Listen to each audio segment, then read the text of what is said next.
Well, good morning, everybody. Chairman Rasmussen today is undergoing some oral ministrations, and I invited him out to Birchdale. I'm sure we have a dentist out that way somewhere, you know. Somewhere. But he declined. So today I'm running the show. And well, good morning, and I see we have some guests, Laurel and Just Laurel. yes, Laurel. Well, welcome and happy holidays, Laurel. Thank you. Well, we'll call the meeting to order. The first order of business would be to approve the agenda, please. I'll move. I'll second. Any discussion, any additions? Call the question. All those in favor, please signify by saying aye. Aye. Those opposed, motion carries. You were sent the minutes from 11/29/23, and I would seek a motion for acceptance of the minutes. I'll make the motion.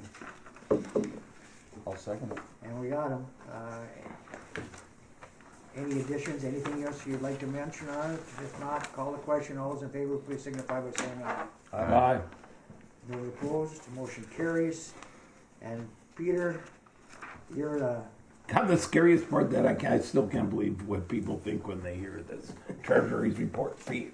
But that being said, I'll do the Keda financial report first. There are no transfers, but we have paid off the final $25,000 back to the city for the loan. I don't know if it was for Keda or cold weather at this time, but that's been paid back. This is the right one. And other than that, everything looks in order. I would move to accept the financials for Keda. anybody agree with him?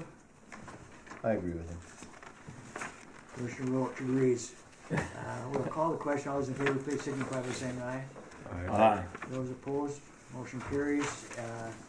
Then I will move on to the cold weather testing financials and transfer from 36,000 JLR to Keda. And other than that, everything looks in order again, and I move to accept them. I'll second.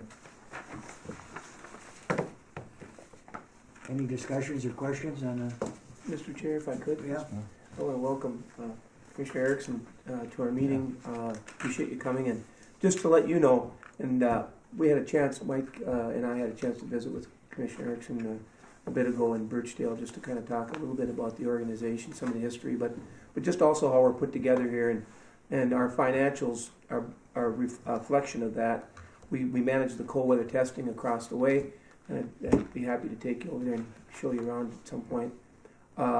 And so our auditors, and working with Kyra, she does a great job of breaking out our cold weather activity from our Keda activity. And under the cold weather activity, we had to do a subcategory with Jaguar Land Rover, who's our tenant over there. And so you'll see that reflected in the financial statements. So that's why there's two different financials. And as Pete reviews them every month with Kyra and myself, and there's nothing unusual at this point. But I would, as Pete noted, we borrowed some money from the city to help with the cash flow issue regarding payments from cold weather test customers. So we repaid that final $25,000 before year end. So I don't want to over-explain, but I just thought it'd be helpful. So just to be clear. So thank you. Walter, you mentioned earlier you were just a guest here, but there's only two folks from the city here. Should it be in the minutes that you're... I'm an alternate, anyway. Oh, okay, Yeah. so You can minutes be, will show that... if you want me. Okay, Okay. Thanks for coming. all right. No problem. Any other questions on the treasury report? If not, we'll turn it over to you, Paul. Yes, and again, Commissioner, welcome. Our formats are pretty straightforward. Month to month, we basically provide a director's report where I provide an update on my activities, and then we allow for the city and county to provide updates, what's happening from the county perspective in terms of either just activities, events, or economic development related, but it can be general in nature. But for my director's report, I was on vacation. So it's between that and short time between meetings. It's very light, but I would report on the FTZ, the warehouse project that we're looking at there with Felix Asamoto of Onesimus. He came up last week for a public hearing with, he brought with him the senior project manager of Mission Construction, Scott Thompson, who's been in the construction business for over 35 years, and Jen Baker, who's from Bremer Bank, a commercial lender. They came up here to as part of the project. They've been encouraged actually by DEED, which is the Department of Economic Employment and Economic Development, to apply for a program through the state called MIF, which is Minnesota Investment Fund, where the state makes dollars available to a qualified project. And with everything with the state, indeed, they weigh it on the number of jobs you're going to create, overall investment, and tax base, and does it fit? And so they encouraged Felix and us to apply for this program. The application was for $1 million, of which 310, and they basically provide the money to the city, the local unit of government, then the city can disperse it with some flexibility. So you can use it as either a loan or a forgivable loan. So the city was structured such that 310,000 of the 1 million was at a 2% interest, and that was going to go for pre-construction costs. And then 690 would be a forgivable loan, reimbursable, so as part of the overall project. The overall project at this point in time is estimated at $13.5 million. So I think it's a proportional in terms of how that works, and then the city does get some money back from that low interest loan. But it was good. I think, Councilor Kaler, you mentioned that actually there was a lender in the room from Bremer. What's really, that, like I was on the council before when we first started, and some projects that were going to come or talked about, there's never a lender in the room or a construction manager. Yeah. Which is really good, not only our confidence-wise, but the public's confidence-wise, that this isn't, sometimes you worry a little bit in situations like this, that the rainmaker's coming to town. You know, so you got to be careful. And I've mentioned there's somebody on the phone too that called me all the vetting you did before the process. And that's kind of why I brought that up, because you know, the logistics industry is very complicated, especially with international, and you've got all these pieces.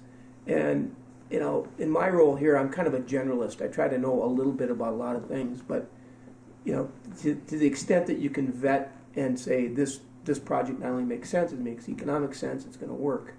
You have to bring in other people. And this MIF program, DEED does their whole, the application is just that. It's a vetting. They go through, they look at the financials, they look at tax returns, look industry standards. Bremer's going to do the same thing. So it's going through 3 filters really of kind of vetting.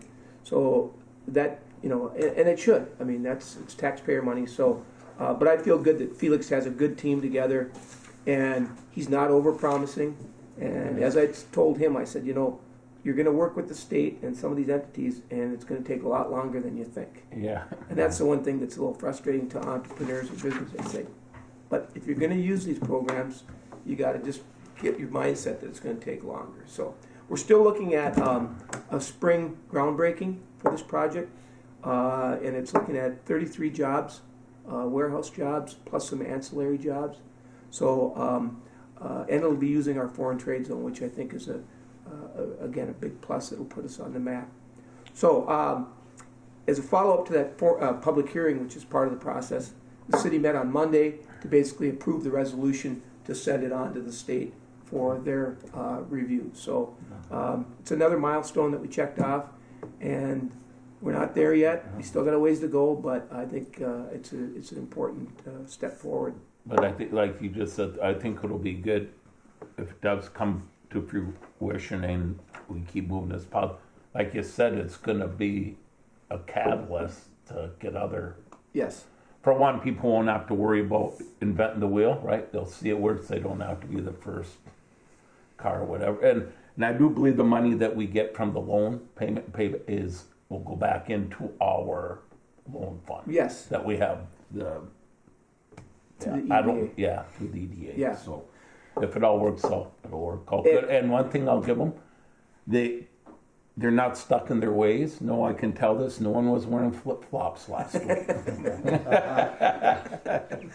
Well, and the other thing that should be noted is the city, they are buying the land from the city. They're not giving it away, they're buying it for market rate, $250,000. So again, that's another good sign that they're willing to, not just put their hand out, so. I just think, my impression of Felix was just, well, I walked away in just awe in what he's doing, and what he has to do, and what he said that, trying to get all these companies together and to get the stuff shipped to the proper spot, which he said was 56649, or zip code is going to be on everything that comes in here. If it says 56649, they know it comes to here. And I was just so impressed.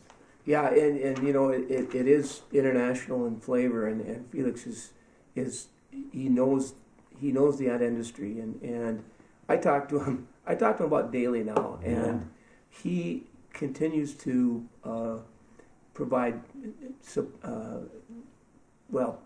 I'm encouraged because more people are reaching out to him and saying, "When's it going to be available? We would use it."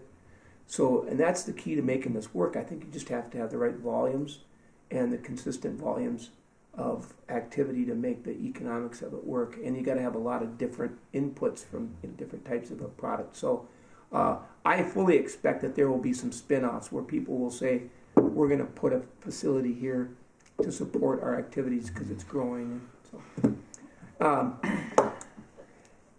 just additionally, I met with Isaac Meyer of Kutaska. Many of you know Isaac. He's been involved with the AB project and housing big picture in Cooch County. And Adam Cove, the new county administrator, to discuss not only housing, but the history of kind of through the housing study and kind of where we're at, to bring Adam up to speed. But also looking at the state, the state's going to provide $1.3 billion in state funding. It's the largest in state history for housing. And a lot of that's targeted for rural areas because, as we've talked around this table, housing is an issue everywhere in the state. And housing, all the pieces, whether it's senior housing, affordable housing, single family, it's a big issue. So the state has allocated some base funding to all the counties. And so Adams kind of wanted to get an understanding of where we're at. And then we created a housing collaborative that meets on a regular basis. We're going to meet next month to talk through some of these issues. And so I would like to see housing continue to be a priority for both the city and the county, throughout the county, to look at ways that we can not only meet the need that's out there, but try to leverage some of these state dollars because for some of these areas, and the cost now of construction, it's without some sort of support, it's really hard to do it at scale or to do it where it makes sense. So I'm looking forward to working with Kutaska and the county and the city on ongoing housing issues. And so, next meeting's January 3rd, I believe, for the consortium. So with that, I would just wish everyone a Merry Christmas, and I hope the holidays are fantastic, and look forward to the coming year. I think there's a lot of good things that are in the works, and just thank you for your support throughout the years. Has Santa been here cold weather testing? Yes. Yeah. Yeah, Santa had some issues with his reindeer, and apparently they're I thought they might need our cold box. Yeah. climate change. They're Yeah. Cool off before their next flight. Didn't they hit a reindeer? Polaris did, yeah. Sled dog up in Alaska testing, actually. I thought they hit one out here. No, Oh. no, there aren't no reindeer here. No, a regular one. No. Does anybody have any questions for Paul? So I was at a housing and redevelopment meeting last night in Northholm, and they were telling me that the housing in Northholm, Little Fork, and Big Falls, they're privately owned. What do we have for regulations, and maybe this is not a question for this board, but regulations within the county for keeping the fire marshal and safety and all of that stuff, because they're talking about disrepair. Yeah, they're for sale. I know 2 of the units are for sale, and they've got a history of kind of deferred maintenance, and I know that's been a frustration, especially in North Home, well, in Big Falls too. But that falls more on the housing authority, and it's another reason why I like these groups to get together, because there's so much about housing and those programs I don't know, and so the more we learn. But yeah, I know that's a big issue. With deferred maintenance, and then some of the reports that you hear from people that are living there. So, but I know that they're for sale, and I don't know, where you go from there from a private entity. But yeah, hope to learn more. And there's a new housing authority person for the county. Kathy Johnson was long-term. Who's the new HRA? Remember, Mike? Is she their office in North Home? Mary Powell. Yes, Mary. Yeah. Yeah. I mean, she seemed, well, I'm not up to speed on that stuff at all, but she seemed engaged. Yeah. Is that the right word? I guess. And I believe they've got a good board there of people that are in it for the right reasons, there's issues. Yeah, there's issues, absolutely, and that's again why I think we need to pay attention to what we have, but also look, to what we can create. And the city has an HRA as well that basically just manages the woodland apartments. We'd like to see them a little bit more active. And they are moving in that direction a little bit, slowly but surely. They're starting to figure out. They've speaking to Isaac. He's met with them and they've been calling them, and I've talked to a couple of their members, or one for sure I talk occasionally to. But yeah, and they're, we got to them that we're not after your stuff. But with this money, we need, a lot of it has to go through HRAs to get the money for this housing and stuff. But so it's coming along, and if you don't, and that's one of the reasons, like you're talking about the disrepair of the apartments and rentals and that. Well, that's why in town we do now have an inspector, our fire marshal, and that's one of the reasons when we have a licensing program. So to get your rental license, you gotta go through your inspections and prove, and that was a fight going on for a while. But I would say also that the landlords are starting to get on board, or we got pretty good, Just a few now. yeah, good compliance, to make sure they're not disrepair and livable and stuff like that. But that's just in town here. As soon as I start, do you want me to just go on unless we got... Well, Peter, why don't you just keep moving on? Keep moving on. Well, by now you might as well, because now you gotta reel me back in. Well, I'll just keep going with the international falls. And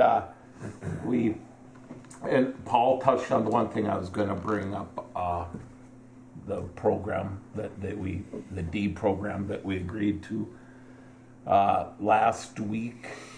The mayor and myself and Chief Manassa went to an ambulance hearing about rural ambulance ground base and the problems facing the state with lack of reimbursement, people not having, there's 2 things, the money to run the ambulances, and now it's people to be EMTs and paramedics and whatnot, and the shortage. But they had a hearing there. It was a packed house it was at the Northeast Collaborative, I think it is.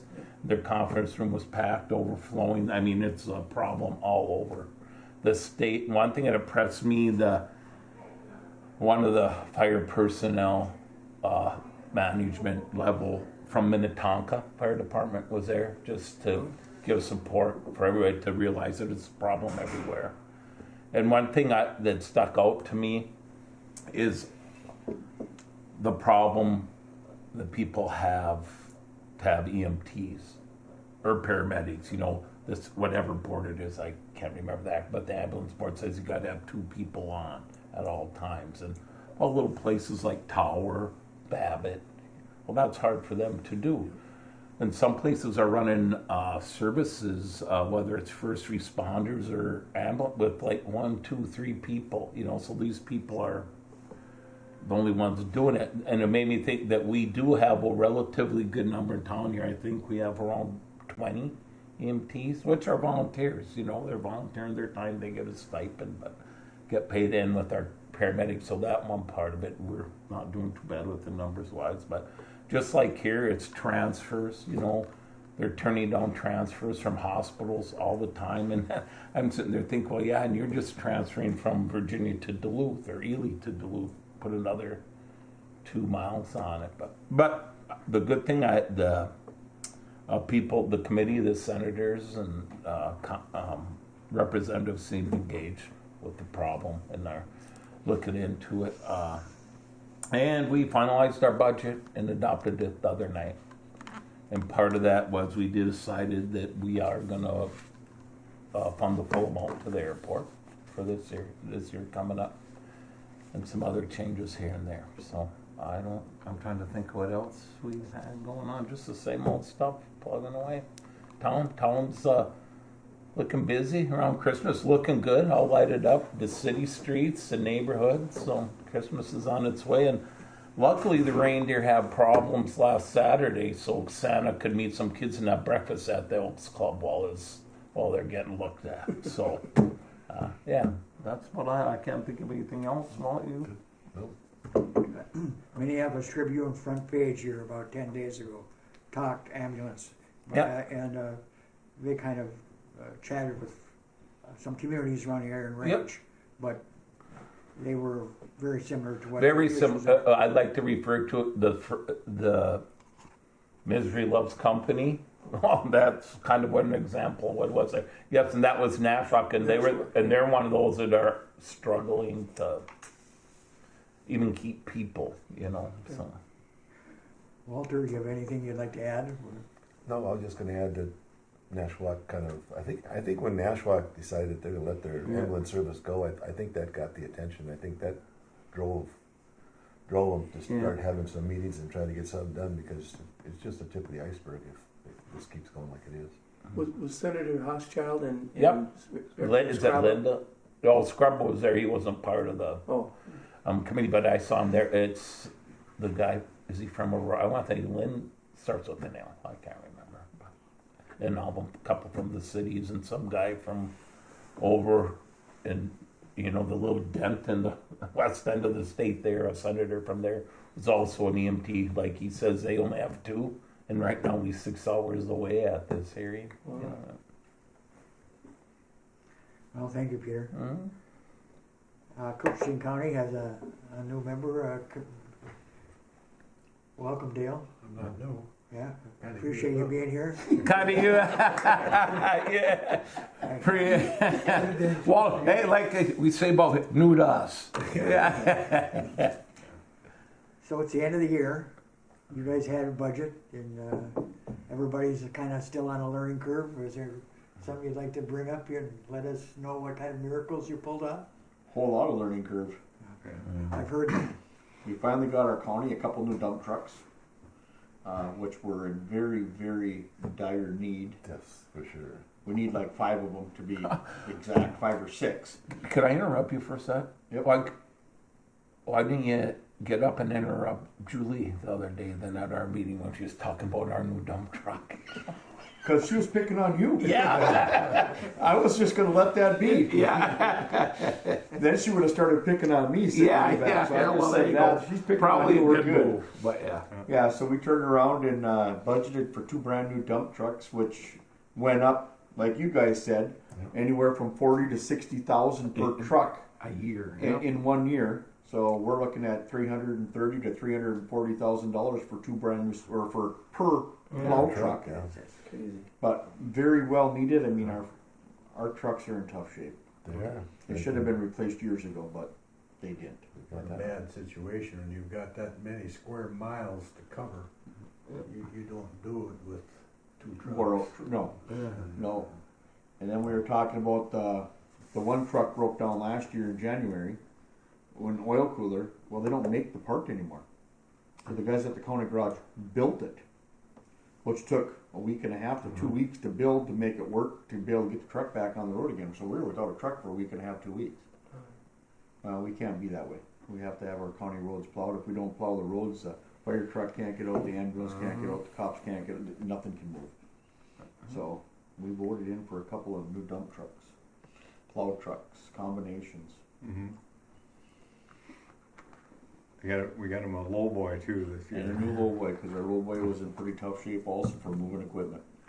That What's a one- lead time on when you order to actually get them? Trent said they're going to order right after the first of the year, and it's probably going to be 5 to 6 months. So we should get them in spring. The low boys were in stock. The one was, yeah. Mm-hmm.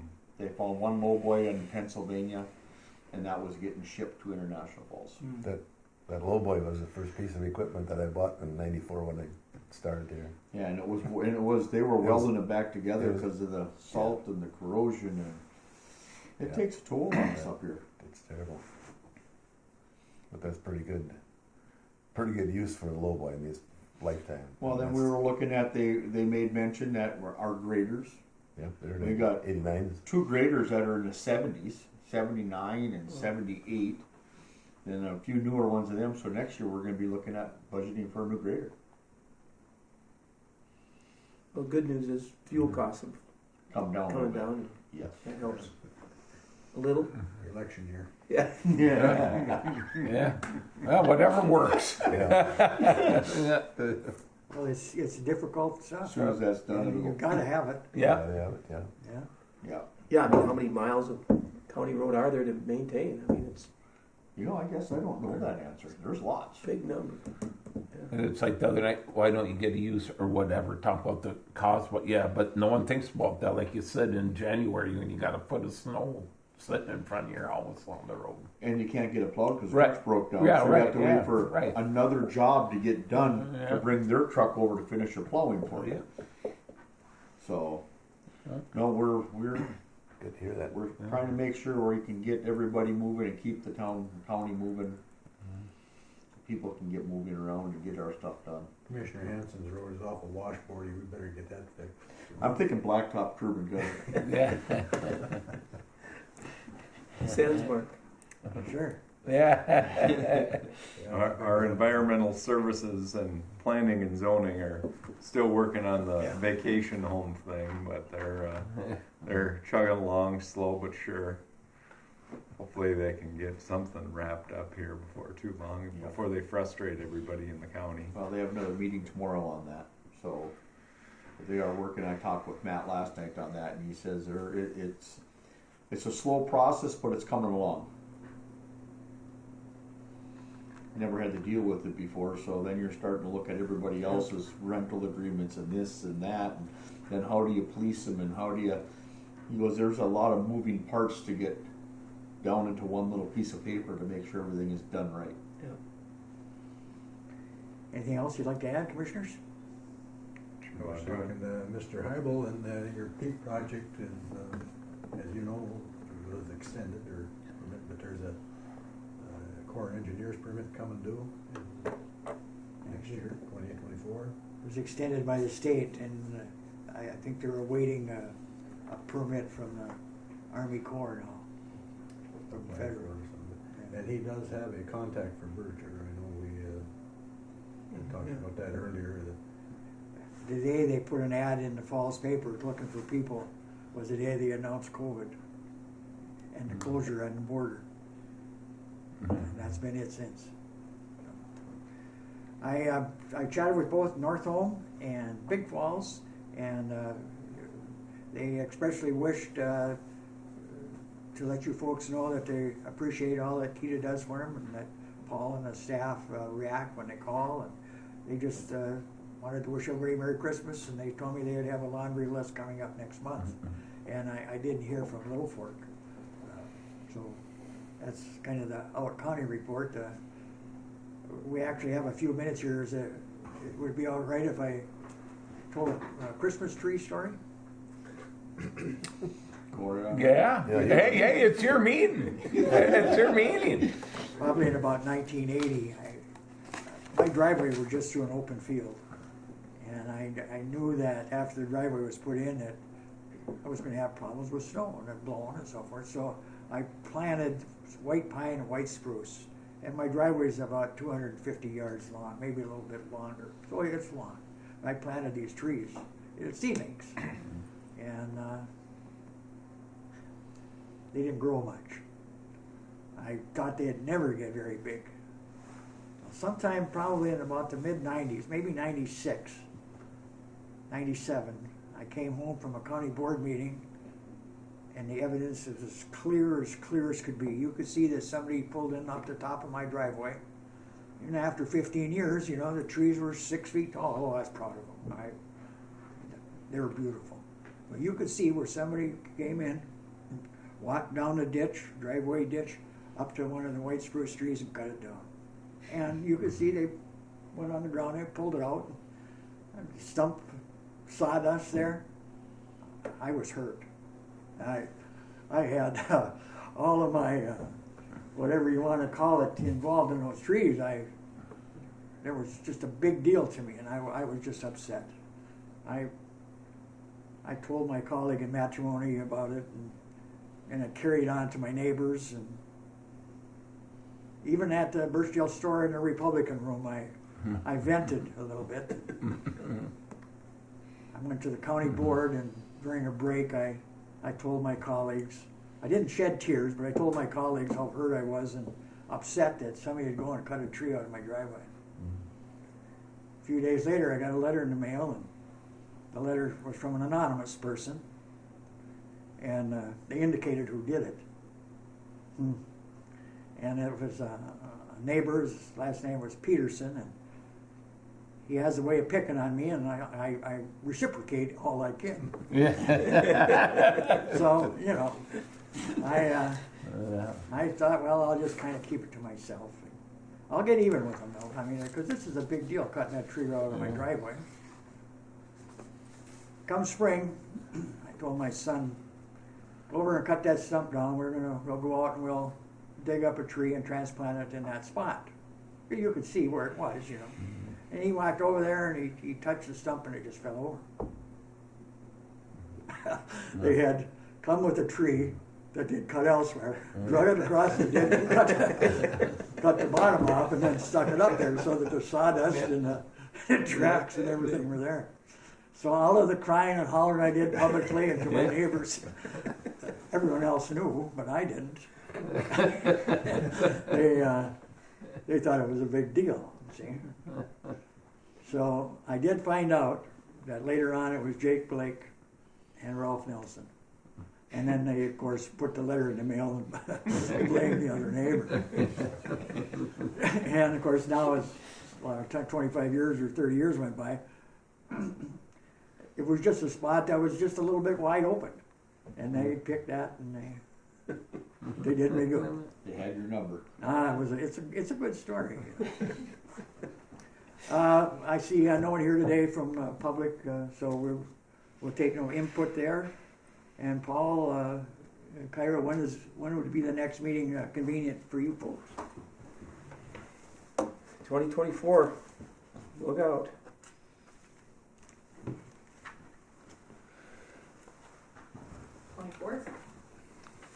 That'll work for me.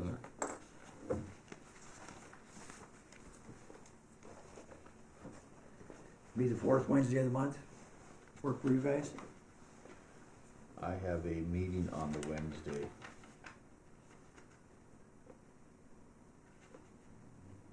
Okay. You're the only one? Yep. So we're gonna have it on the 24th then. Wait, You can send somebody or, I'll send somebody. Somebody will show up for my spot. okay. All right. Is there anything else to be brought before the board? If not, seek a motion of adjournment. I'll make a motion. He made it. I'll second it. Walter seconded. It's a go. Yeah.